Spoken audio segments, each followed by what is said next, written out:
Alguma vez você já foi traído por um pensamento distorcido sem ao menos perceber isso? Fique atento, esse é o assunto desse vídeo.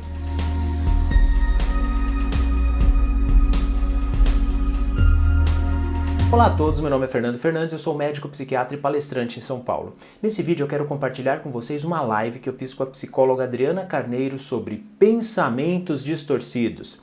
Sabe aquela interpretação errada da realidade que nós fazemos, que quase sempre nos leva a decisões equivocadas. Isso acontece de forma inadvertida, de forma inconsciente, a gente não percebe, aliás, a gente vai perceber lá na frente, quando as consequências estão diante de nós. Já aconteceu isso alguma vez com você? Deixa já nos comentários então para a gente discutir. Antes do vídeo, se você gosta dos assuntos aqui do canal, saúde emocional, bem-estar e comportamento, não deixe de se inscrever e clicar no sino para ser avisado de novos vídeos. Deixe também o seu like, que isso é muito importante para a divulgação do canal. Siga-me no Instagram, Psiquiatra Fernando Fernandes, e curta a página no Facebook, Psiquiatra Fernando Fernandes. Muito obrigado e um bom vídeo para você. Muito bem, vamos lá então, Dri. Live sobre pensamentos disfuncionais. Eu acho que não tem como eu estar com uma pessoa melhor para eu conversar sobre isso que você, que foi, né, a sua tese de doutoramento foi sobre pensamentos disfuncionais na depressão, né?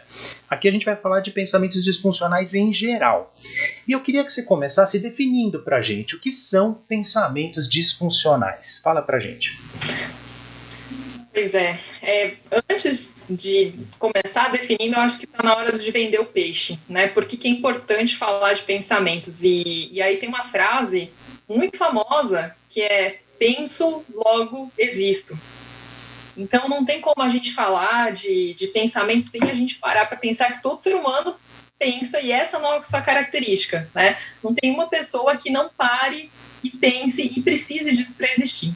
E aí sim a gente entra, né, que pensar é uma característica muito saudável, é uma coisa que nos faz sermos seres humanos, né, seres humanos racionais. O problema é quando isso começa a ser parcial, prejudicado e incoerente, que é até a etimologia da palavra disfuncional, que é aí que a gente começa a falar sobre o que é um pensamento disfuncional, né? Então, um pensamento disfuncional é todo aquele tipo de pensamento que a gente tem que realmente é parcial, ou seja, a gente não fez uma avaliação completa daquilo que deveria, que é muito importante, prejudicado e incoerente muitas vezes. Muito bem. Agora, o que você falou é verdade. A gente nós pensamos a todo instante. Recentemente eu tive até no meu Instagram com um professor de yoga, que ele me falou o seguinte, que a meditação, muita gente acha que é livrar a mente de pensamentos, e ele falou simplesmente que isso não existe. A gente está pensando a todo instante, não tem como, desde o momento que a gente acorda até o momento que a gente vai dormir, e durante o sono, até entre aspas, a gente, de uma outra forma também, o cérebro está funcionando, as ideias estão correndo no cérebro, né? Então não é deixar de pensar, a todo instante a gente está julgando a realidade, né? Isso faz parte do que é um ser humano. Agora, enquanto a gente está pensando e julgando a realidade, isso pode acontecer de uma maneira mais funcional ou menos funcional, né? Quais seriam as dicas para reconhecer quando o pensamento está disfuncional? Por quê? Porque o pensamento é o ponto de partida para a gente julgar a realidade, é o ponto de partida para a gente tomar decisões, é o ponto de partida para a gente, até para as nossas emoções. Toda emoção tem um pensamento por trás, isso é inevitável, muita gente nem percebe de tão automático que é, né? Então eu acredito que um pensamento disfuncional trará prejuízo, né, nas decisões, no manejo de emoções.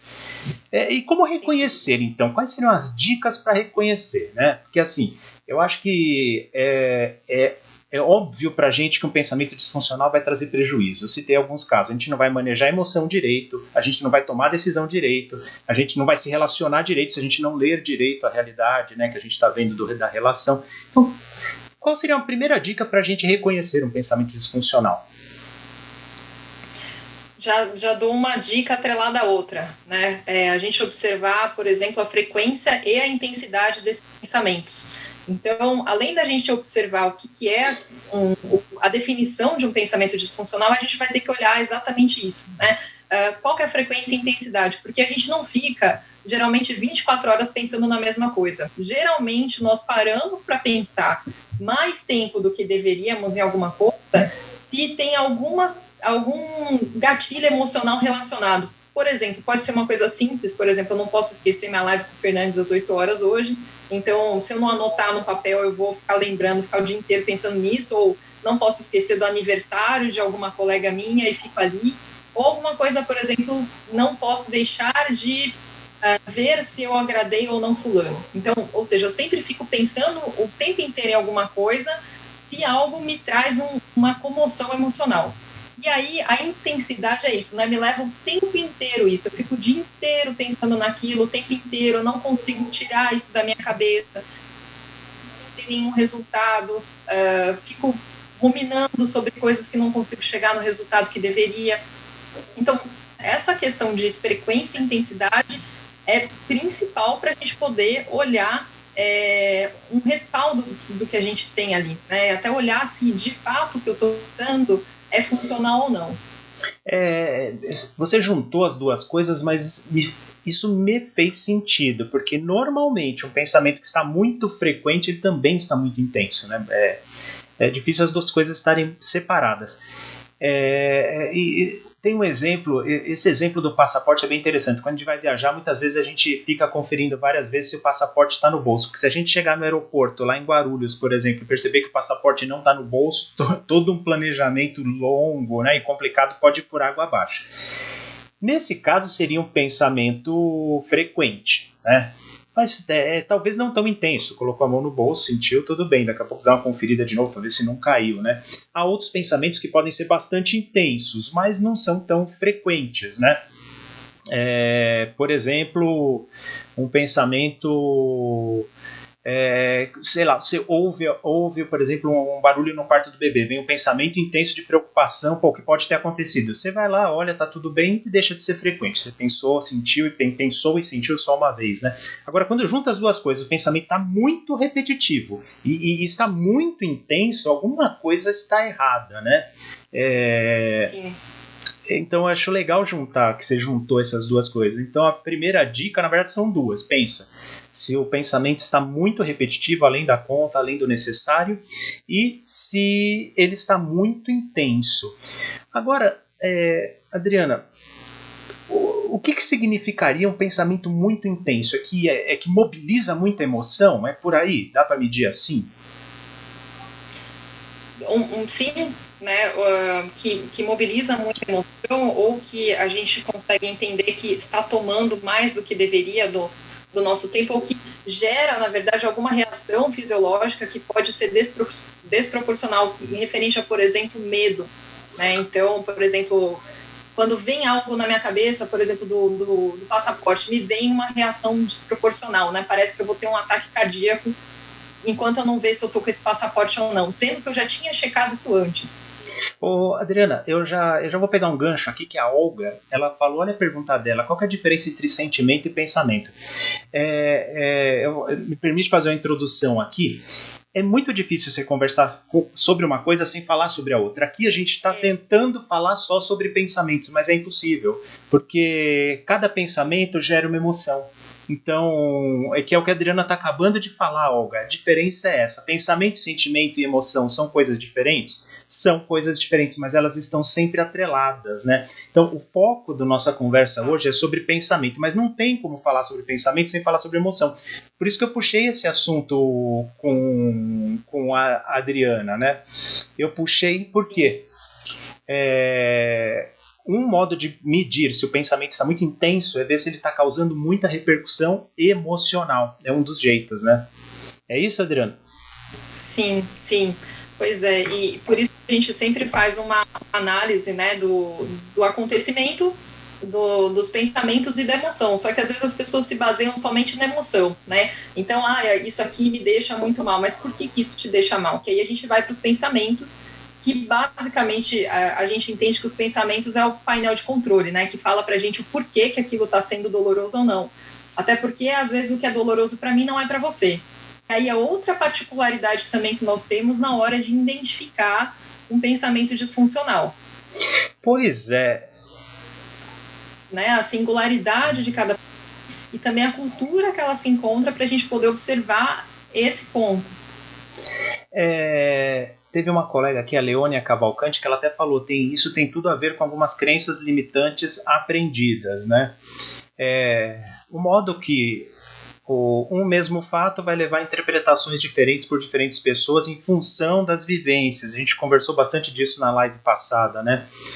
Mas ainda que o mesmo fato leve a pensamentos semelhantes em duas pessoas, a repercussão emocional e a intensidade vai ser diferente, né? É o que a Adriana falou de singularidade, que pode ser definida numa palavra, personalidade. A personalidade de cada um vai fazer interpretar, né? Diante de uma realidade, vai surgir um pensamento e uma emoção, e dessa cadeia vai ser singular, vai ser particular para cada pessoa, né? Sem dúvida nenhuma. Sim. Um ponto interessante é que eu falo que por que é importante a gente olhar para esses pensamentos? Né? Porque também pode se tornar um hábito a gente pensar de algumas formas que são disfuncionais se a gente não para prestar atenção que nós estamos pensando desse jeito. Então, também é importante a gente pensar nos pensamentos como um hábito que a gente precisa mudar. As pessoas às vezes falam, mas eu penso nisso aqui, eu não faço nada. Por exemplo, hoje eu estava com um paciente avaliando ele, eu fui vendo, ele falou, eu me queixo muito desses pensamentos que passam na minha cabeça, né, o tempo inteiro. Eu falei assim, mas o que você faz para mudar? E aí, na verdade, ele falou assim, nossa, né, mas eu achava que eu não tinha controle sobre ele. Né? E eu falei, então, aí que está a diferença, quando a gente entende não só a emoção que está atrelada, mas qual é esse pensamento e por que ele está ali, a gente consegue ter um arcabouço muito maior para se trabalhar. O primeiro passo para mudar algo é acreditar que aquilo lá de alguma forma está no seu controle, né? E em condições normais está, né? E em condições normais, vamos dizer, dá para a gente treinar, para a gente controlar um pouco melhor os pensamentos, né? É lógico, na vigência de uma patologia as coisas mudam totalmente, mas em condições normais há treino, então, para a gente manejar esses pensamentos, Adriana? Sim, sem dúvidas, sem dúvidas. Que, assim, resumidamente, tem a ver com isso que a gente está falando, se a gente for olhar, né? Primeiro, identificar, saber ou não se é disfuncional, partindo daquele pressuposto que a gente trouxe, né? Do se está prejudicando, se é parcial ou se é incoerente com a realidade. Observar, por exemplo, a questão da emoção atrelada, que às vezes não é em frequência, mas é em intensidade. E aí a gente entender também que um pensamento pode gerar uma emoção. Só que é tudo um ciclo, né? Então, essas coisas acontecem todas ao mesmo tempo. Não tem como a gente necessariamente separar, né? Parar o ciclo. Mas a gente sempre começar a identificar por que essas coisas nos trazem tantos sentimentos. E isso não estamos falando num grau de psicopatologia ainda, né? De doenças que geram alterações mentais, como, por exemplo, os transtornos de ansiedade, transtornos de humor, mas no pensamento normal, todos nós temos pensamentos disfuncionais também, né? Não é uma característica só de quem tem uma alteração por um transtorno mental. Adriana, uma pergunta interessante aqui, ó. Monte Duque perguntando, na depressão a pessoa perde autonomia sobre o pensamento? A gente pode considerar que sim, né? Pensando que a depressão ela leva a algumas inibições de algumas áreas córtico-frontais que são responsáveis pela nossa tomada de decisão. Tanto que um dos sintomas cardinais da depressão é a indecisão, né? Que é essa dificuldade de tomar decisões, ou ainda a culpa, que é o pensamento exacerbado e ruminativo sobre alguma coisa que você fez de errado ou que alguém pode ter feito. Então, sim, existe uma ótima relação entre eles, sim. Mas eu acho um pouco exagero dizer perde autonomia, né? Porque se dizer que perde autonomia, então muito do trabalho que os nossos, né, as minhas queridas e queridos psicólogos têm na depressão é tentar flexibilizar um pouco, né, aqueles pensamentos. Queria que você falasse um pouco sobre isso. Isso, inclusive, é uma das partes que a gente vai fazer na segunda live, né? Então, foi legal que o Fernandes trouxe isso para a gente puxar aí. Mas, geralmente, quando a gente trabalha em sessão com o paciente, a gente tenta treinar os pacientes a olharem para esses pensamentos, né, identificando a importância deles, para que assim a gente consiga fazer algumas alterações em comportamento. Então, de fato, é importante, né, que a gente entenda que a autonomia dos nossos pensamentos está sobre nós, claro, né? Com a presença de algumas psicopatologias, isso se perde, a força se perde. Está diminuído. A gente pode dizer assim que a autonomia diminui, vamos dizer, porque você está sob efeito de pensamentos, né? De sentimentos, efeitos do humor, vamos dizer assim, ansioso, do humor depressivo, né? Ou do humor eufórico, seja, qualquer que seja. Esse pano de fundo do humor vai influenciar os nossos pensamentos, né? E sem dúvidas. Se a gente não tem noção disso, a gente é levado por eles. Mas, assim, algum grau de autonomia a gente pode perder, mas algo está no nosso controle, né? E os nossos profissionais de psicologia trabalham com isso, né? Arduamente. Adriana, então, você falou assim, pensamento disfuncional, frequência e intensidade. Tem algo mais que possa dar uma dica, assim, que o pensamento que a gente está tendo é disfuncional? Uma coisa interessante é o que tem a ver com a próxima etimologia, que é o senso de realidade, né? Que a gente realmente observar se isso se cabe ali, não só da questão cultural e da individualidade, mas realmente do senso de realidade, né? Então, porque muitas vezes um pensamento disfuncional ele vem com várias justificativas, só que quando você começa a questionar essa justificativa, não necessariamente ela tem um fundo. Eu falo que é um lugar que você não tem fundo, não chega num chão, né? Porque é assim. Por quê? Porque é assim. Né? Não, acabou. Né? Não tem um final, sabe? Então, isso é uma coisa muito importante da gente também observar dentro dessa cadeia toda de disfuncionalidade que se tem de pensamentos. Sabe, tem um ditado que fala assim, né? Acho que a primeira oportunidade que a gente tem, acho que assim, a primeira coisa que a gente tem que estar atento para ver se a gente está dentro da realidade é desconfiar que a gente possa estar fora, né?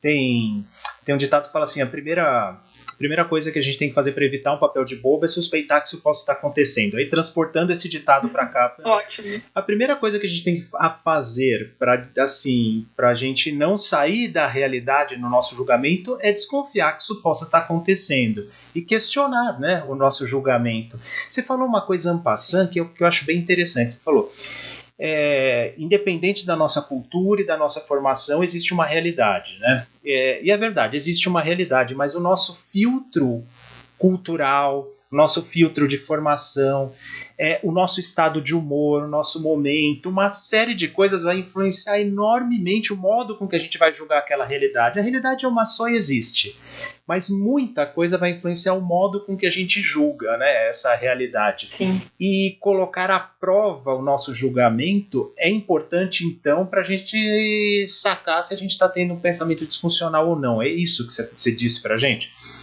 É essencial. Resumiu perfeitamente, Fernandes. Perfeitamente. Porque assim, é uma coisa até que os filósofos discutem, né? Até se a realidade existe ou não, porque para cada pessoa que olhar vai ter um filtro e vai julgar a realidade de uma maneira diferente. Bom, a realidade existe, ela está lá, é uma coisa objetiva, mas o modo com que a gente julga é muito, mas muito, muito influenciável, né? Sabe, eu tenho um exemplo que eu vivi, eu adoro a história dos Miseráveis, por exemplo, né? Eu vi todas as versões cinematográficas, e tem uma versão linda que eles ambientaram, em vez de ser na ambientação do livro mesmo, era na Segunda Guerra que eles ambientaram, né? Eu lembro que eu vi uma vez esse filme com sono e cansado, eu achei entediante. Aí dormi no meio do filme, eu tava achando entediante o filme. Aí no dia seguinte eu fui acabar de ver, a versão era maravilhosa, porque eu tava com outro estado de ânimo, tava mais descansado, tava com outro estado emocional. Então o modo como a gente julga as coisas é influenciável demais. E a gente tem que desconfiar então que a gente pode estar fazendo um julgamento errado, né? Sim. Adriana, agora eu queria interagir mais com o pessoal. Eu queria assim, que você desse alguns exemplos de pensamentos disfuncionais, porque existem padrões, né? Nós somos seres humanos, nós somos da mesma espécie, temos uma genética muito mais parecida uns com os outros do que a gente pensa. Temos uma formação cultural, a maioria aqui parecida, então a gente deve cair nos mesmos tipos de pensamentos disfuncionais. Aí eu queria que você falasse, que o pessoal colocasse aqui se já teve esse tipo de pensamento disfuncional, que o pessoal... Agora é hora da realidade. Comentar. Então.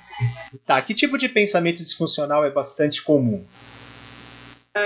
Olha, Fernandes, assim, pensando nos que mais aparecem, assim, acho que o primeiro é o da generalização. Então, por exemplo, se algo dá muito ruim, vamos fingir que você vai fazer uma prova e você vai mal nessa prova.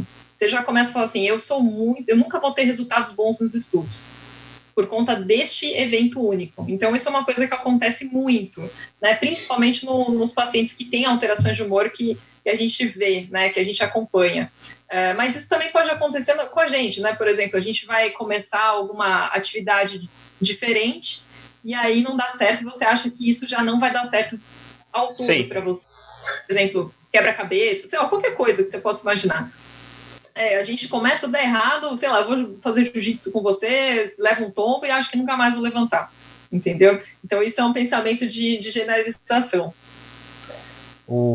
A generalização. Então, se alguém já teve esse pensamento aí, coloca aí nos comentários, né? Se algo não dá certo, então não vai dar certo nunca, em todas as circunstâncias, né? Sobre essa coisa de estudos, né? Na hora veio um amigo meu aqui, que eu não vou falar o nome por discrição, mas um grande amigo meu.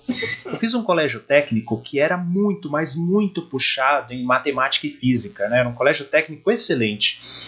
A gente chegava a aprender física nem tanto, mas matemática a gente aprendia de nível superior, era muito legal, um bom colégio. Foi a melhor coisa que eu fiz pelo meu cérebro, foi ter feito aquele colégio.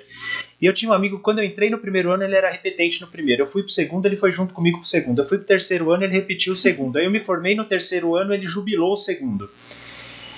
Esse aí, isso aí não dá para estudar, não dá para nada. Hoje, ele é um designer de mão cheia. E ele fala, aquele ambiente lá não era para mim, eu não me adaptei, aquela coisa puxada de matemática não era para mim, aquele clima não era para mim. Hoje ele é um criador de mão cheia, trabalha nas melhores editoras do Brasil. E olha só que curioso, ele falou para mim, não é mentira. Ele falou, Fernando, a minha missão, sabe qual é? É pegar os livros didáticos para a criança e fazer a criança adorar, fazer a criança olhar a arte, olhar o design, olhar a edição e adorar o livro, que ela esquecer até que é um livro didático. Ela vai achar que é alguma coisa mais divertida, né? Então, é um caso como esse. Se ele colocasse na cabeça que o estudo não era para ele, que não dava, ou que ele é incapaz, né? Graças a Deus isso nunca passou perto dele, mas ele percebeu que era o ambiente, né? Então ele não generalizou o fracasso dele na escola, né? E hoje ele é um editor de mão cheia, bastou ele se encontrar, né? Uma outra, né, que ele poderia fazer, por exemplo, algum outro tipo de discussão é, por exemplo, ele fazer a catastrofização, né, que é, por exemplo, vamos colocar assim, deixa eu pegar um exemplo que aconteceu essa semana. Por exemplo, uma mãe que vai falar com o filho e o filho não atende. Então, nossa, já aconteceu alguma coisa com meu filho. Né? Alguma coisa aconteceu porque ele não está respondendo esse telefone. E aí, pronto, já começa a vir tudo na cabeça e sem ordem.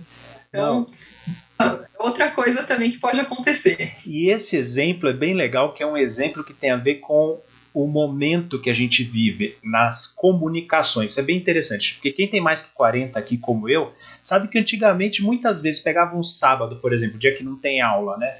A gente saía para brincar de manhã, amanhã saber da gente 6 da tarde, sei lá, né? E as mães não ficavam desesperadas naquela época, né? Hoje em dia que tem hoje em dia que tem a facilidade de comunicação, para você ver, até a expressão de um pensamento disfuncional depende do contexto do que a gente está vivendo, no caso, contexto de geração, tecnológico, né? Muito interessante isso. Então, Adriana, pelo que você está falando, então, uma pessoa que generaliza demais. Então, se algo não está bom, tudo não está bom. As pessoas fazem isso com áreas da vida também, né? Muitas vezes, por exemplo, não está indo bem nos estudos, generaliza isso para o trabalho, para a vida social, para a vida afetiva, né? E outra é catastrofização, né? Se algo pode dar errado, vai dar com certeza. É mais ou menos isso. Ou se uma coisa pequena deu errado, é uma tempestade em copo d'água. Então é a pessoa que tem um pensamento meio tudo ou nada, sim ou não, 0 ou 1, branco e preto, né? Como até uma colega comentou aqui, né? Que a gente tem várias formas, né? E aí tem algumas colegas até complementando de diversos nomes que a gente dá, né? Para as disfunções.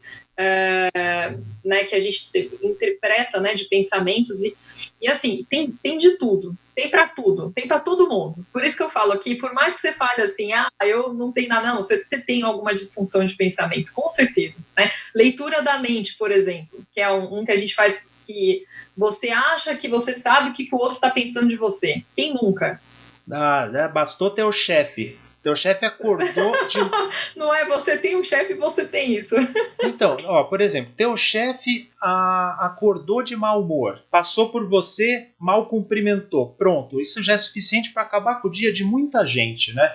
E ele me demitir. Pronto, ele não gosta de mim. Aí já vem outro pensamento. Com casal, às vezes isso acontece também, né? Um casal também que tem alguma certa dificuldade de comunicação, isso acontece, é você ler a mente das outras pessoas, né? Olha, eu costumo resumir isso de uma maneira bem simples, assim, ao ser humano não foi dado o dom de adivinhar o pensamento e o coração das pessoas e nem o futuro. Então, se você está achando que você está adivinhando o pensamento e o sentimento da outra pessoa, ou que você está prevendo o futuro, alguma coisa está errada. Alguma coisa está errada. Então, se você está achando que você tem esse dom, alguma coisa está errada, a gente precisa ver, né? Tá distorcido mesmo. Então, e tem vários, né, Fernandes? Tem, por exemplo, uma que eu falei até para uma paciente muito fofa que está aqui, que eu falei para ela, olha, você vai ser citada, que é a questão da personalização, que tudo é culpa dela. Eu fiz isso, então o mundo está acabando. Não, mas é culpa minha, porque eu não fiz alguma coisa que deveria ter sido feita, né? E é uma condição muito comum, inclusive, da gente ver as pessoas fazendo essa personalização. Então, se algo der errado com o outro, eu já coloco isso para mim, coloco na minha conta e fico muito mal pelos dois, né? Como se não existisse 50% de cada lado numa relação, por exemplo. Sim, sem dúvida. Adriana, mas isso aí vale, você falou para mal, mas vale para bem também, né? Se uma pessoa, sabe aquela pessoa com ego mais inflado, assim, também, que acha que tudo que bom que acontece não é por culpa dela, mas é por mérito dela, né? E aí é distorcido também, porque a gente vê que é parcial, é prejudicado e incoerente. Entra lá na tripartite lá da receita. Então... E eu colocaria também que é meio insuportável uma pessoa assim, né? Quais são aí você pode acrescentar no fim, insuportável também. Como é que é? Fala aí. As características. Parcial, prejudicado e incoerente. E insuportável no caso desse, né? Pessoa insuportável. Que é uma dois pesos e dois is, né? Adriana, nesses tempos aqui que a gente vive de polarização do ponto de vista político e ideológico, eu vejo que é muito comum, assim, é impressionante. Quando você entra numa conversa tal de algum tema mais polêmico, é impressionante. Bastou, por exemplo, você dar uma opinião que a pessoa, a partir daquela opinião, ela já te rotula e já pressupõe que é um combo, é como se fosse um combo. Você dá uma opinião, ela já põe um rótulo, e com esse rótulo vem um combo já, né? De posicionamentos, etc. E a pessoa às vezes até faz juízo moral sobre você, né? Isso também é um tipo de pensamento distorcido?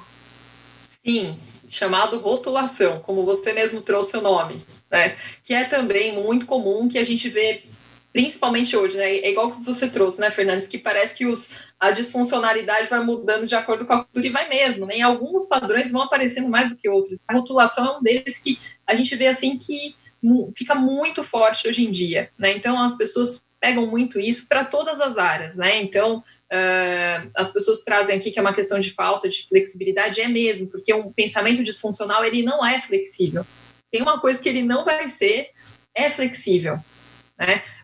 Então as pessoas pegam um erro muitas vezes eventual e até às vezes aceitável e parte para essa rotulação completamente negativa do que aconteceu. Então é algo também muito preocupante que a gente vê de distorções de pensamento que existem aí.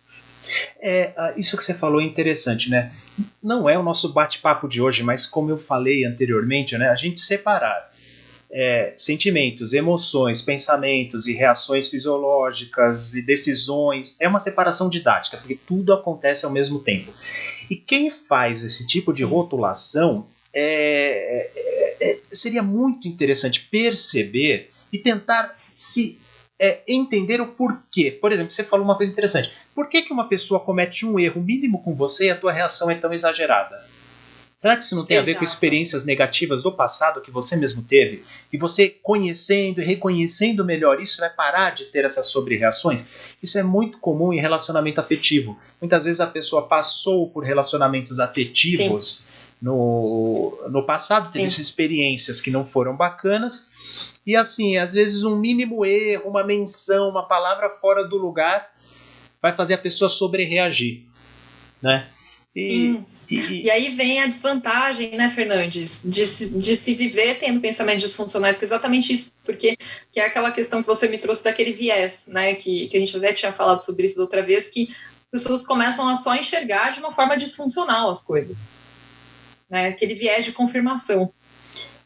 O viés de confirmação, ele é bem interessante. Ele é uma outra armadilha que as pessoas podem cair, e essa armadilha está relacionada a pensamentos disfuncionais. O viés de confirmação é assim: você já tem uma crença pré-estabelecida. Imagina que você, por exemplo, conhece uma pessoa. Olha só como as coisas vão se encadeando. Você conhece uma pessoa, essa pessoa tem uma atitude que para você soou mal. E, na verdade, você pode estar sobre-reagindo. A atitude dela pode ser deplorável, de fato? Pode ser, mas dificilmente, num primeiro contato, a pessoa vai ter uma atitude deplorável que permite a gente formar uma opinião completa sobre ela. Sabe? A não ser que a pessoa chute um mendigo na rua, sabe? Uma coisa bizarra. As pessoas, às vezes, têm uma atitude que, às vezes, a gente não cai bem naquele momento. Aí, a partir daí, você já vê mal essa pessoa, e a partir desse ponto você passa a buscar dados que vão confirmar essa visão até certo ponto preconceituosa que você teve no primeiro instante. E eu vou dizer uma coisa: se você quiser usar esse viés, você vai conseguir. Então você, por exemplo, a pessoa teve uma atitude que te desgostou. Aí você fala assim: essa aí não deve ser uma boa pessoa não, você pensa. E você começa a observar a pessoa com cuidado. Com certeza, se você ficar 1 hora numa roda de conversa com ela, você vai achar um monte de coisa para confirmar essa ideia pré-concebida que você teve. Esse é o famoso viés de confirmação. Sim. Né? Que cai na questão da habituação, né, Fê? Que eu tinha te falado no começo também, que se a gente quiser mudar um padrão de pensamentos disfuncionais, a gente tem que mudar exatamente esse hábito que esse viés faz, que é você começar a só colher dados para confirmar aquilo que você já tem. Isso é a coisa mais comum da gente cair.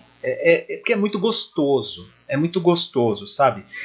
A gente colher dados confirmando as nossas concepções. Isso é gostoso, vai comprar, olha como eu sei das coisas, é naturalmente mais legal. Agora, a gente colher dados que vão de encontro, e não ao encontro, vão de encontro às nossas convicções, às nossas ideias, isso não é tão legal.